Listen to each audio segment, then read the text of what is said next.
Swerte at kaalaman. Yan, welcome back to my channel. To po ang swerte at kaalaman. At syempre, bago ang lahat, mag-subscribe kayo. At mag-like at mag-comment down below kayo kung anong may dudulot ng ating pampaswerte ngayong araw na ito. No? Pampaswerte. Kasi gusto kong ma-share sa inyo kung ano ang dapat gawin dito sa ating mga pampaswerte. Yan. Syempre, alam nyo na kung ano yan. Ang ating mag-asawang duwende. Ito, mag-asawang duwende natin kumikinang-kinang pa. O yan, kumikinang-kinang pa yan. No? At nakapasok siya dito sa ating pulang pouch. No? Hindi tayo makahawak ng mabuti sa ating mic kasi may kailangan natin hawakan yung mic natin. At kailangan 49 days, mag-umpisa tayo ng Biyernes o Martes man. Basta Biyernes mas maganda. Hanggang 49 days yun. Kailangan magampanan natin yun ng 49 days. Pagkatapos, pwede na natin siyang gamitin para sa ating mga dasal, no? Mga hiling, no? Pero, isa lang ang hinihiling ko din sa inyo na pag once na nag-umpisa na kayo ng 49 days para magampanan yung dasal, no? Kailangan sundin nyo rin ang mga dapat gampanan ng Diyos, no? Na kailangan pag nagdadasal kayo, nasa isip at salita at sa gawa ang ating gampanan. Hindi lang dahil sa nagdadasal tayo, nagsisimba tayo, pagkatapos ng lahat, magsisimba tayo, magdadasal tayo, lalabas tayo ng simbahan. Pagdating natin sa bahay, ang dami pa rin nating problema. Nagsisisigaw pa rin tayo, no? Nagsisisigaw pa rin tayo diyan sa ginagawa natin. Pagkatapos niyan, baliwala lang yun. Baliwala lang yung halimbawang magdadasal tayo ng mga ganitong klaseng mga amulet o yung mga pampaswerte natin. Kailangan isa puso natin, isa isip natin, hindi lang sa salita. Kailangan gawin din natin sa gawa, no? Yung mga ginagawa natin. Kasi gusto din natin na may mangyari na maganda sa ating buhay sa araw-araw, no? May maganda tayong magagawa sa ating buhay sa araw-araw, no? At sundin nyo lang ang dapat na mangyari, no?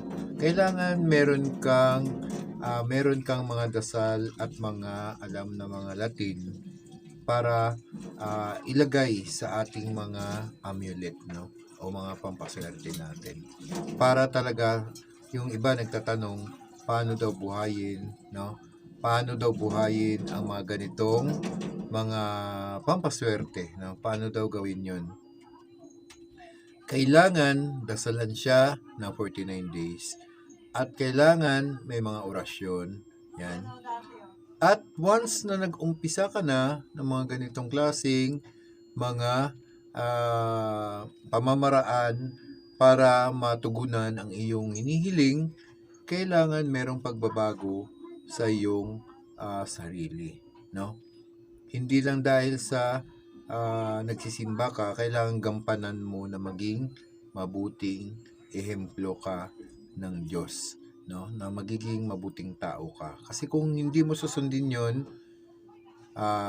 yung lahat ng mga pagdadasal mo at orasyon para sa ating mag-asawang duwende o kahit anong klaseng amulet yan, hindi pa rin yan matutupad.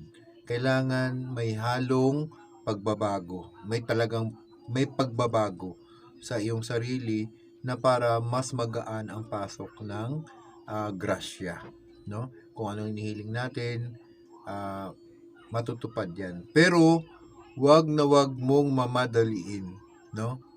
Wag mong mamadaliin kung anong hinihiling mo kasi nga hindi naman ganong instant. Pag sinabi mo, instant ka agad, andyan na. Kailangan pag humihiling ka sa kanila, syempre ayusin mo yung hiling mo, no? At saka alagaan mo ng mabuti yan, pakainin mo ng dasal, no? Lagi mo dadasalan na para mabuhay sila. Mga nagtatanong sa akin, kailangan kasi talaga pupunduhan mo yan para meron silang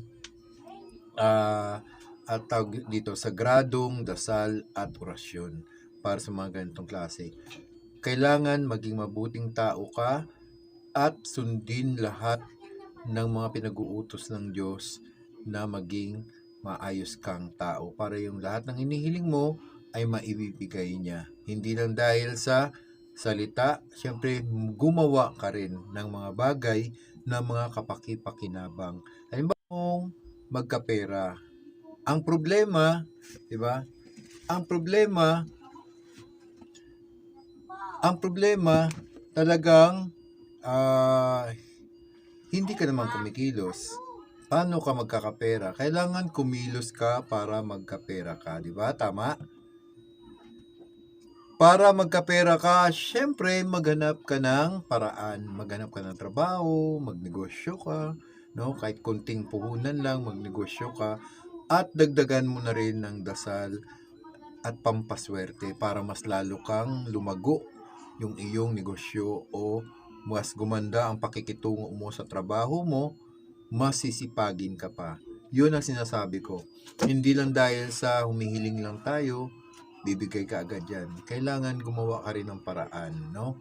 Para mas mapabuti at mas lalong gumaan ang pagpasok ng grasya. Sa akin, tingnan mo, hindi ko iniisip na wala na talaga akong hanap buhay na pumapasok sa aking sa araw-araw. Meron.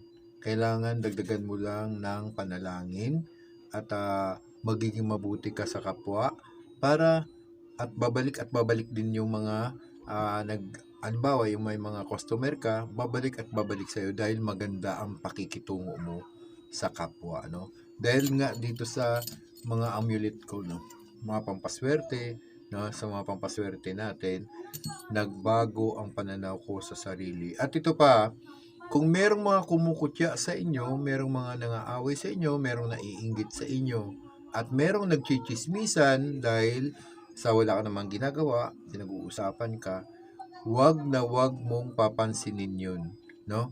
Kasi kung papansinin mo yun, parang ikaw ay binaliwala mo yung dasal mo na nagbago ka, na nangako ka sa sarili mo na magbabago ka at maging mabuting tao ka. Kasi isa lang yan ang patutunguhan niya. Pag once na pinansin mo sila, magiging kaaway mo sila at malapit ka na sa mga ganyang bagay na mga katulad nila. Kailangan pabayaan mo yun sila para matigil ang kanilang mga pangungutya, pang-aaway sa iyo, pagchichismis sa iyo. Pabayaan mo yan. Maging mabuting tao ka lang para mas lalong lalago ang iyong mga ginagawa, no? Dahil ipinagpala ang mga nagpapakumbaba, yung sinasabi ko nga, no? Lahat naman ng klase ng gawain ng tao na mabubuti ay pinagpapala ng Diyos yan. Kaya dagdagan mo ng mga ganitong pampaswerte para mas lalo kang sisipagin at mas lalo kang magiging mabuting tao. Kasi nga alam naman natin na kung ikaw ay mabuting tao ay mas malapit ka sa grasya, di ba? Huwag mo mamadaliin yun. Lahat naman yan ay may dumadating na swerte sa ating buhay, no? Huwag maging mabuting tao ka lang. Kaya hindi ko na patatagalin to. Sinasabi ko, dasalan mo ng 4 na dasal yan. Ama namin, sumasampalataya, Aba Ginoong Maria, at luwalhati sa Ama. Mamimili ka lang doon ng oras na pagdadasal, alas 3, alas 6, alas 9, or alas 12. Basta 49 days, mag-umpisa ka ng Biyernes hanggang sa matapos mo ng 49 days. Pagkatapos mo na, pupunduhan mo na lang ng Martes o Biyernes. 2 araw na lang dun sa isang linggo. Ikaw na lang ang bahala. Basta sinabi ko na lahat-lahat, pwede ka nang humiling ng iyong mga gustong sabihin. At syempre maging mabuting tao ka lang, ibibigay naman ng Panginoon Diyos yan. Ang pinakamaganda pa sa lahat, kung may mga ganito ka, pwede mo siyang dalhin sa mga negosyo, pampaamo ng tao. Pwede rin siya sa sugal, no? Tataya ka sa loto, no? Malay mo, baka manalo ka, di ba? Basta huwag kang susurrender, magtaya. Yan.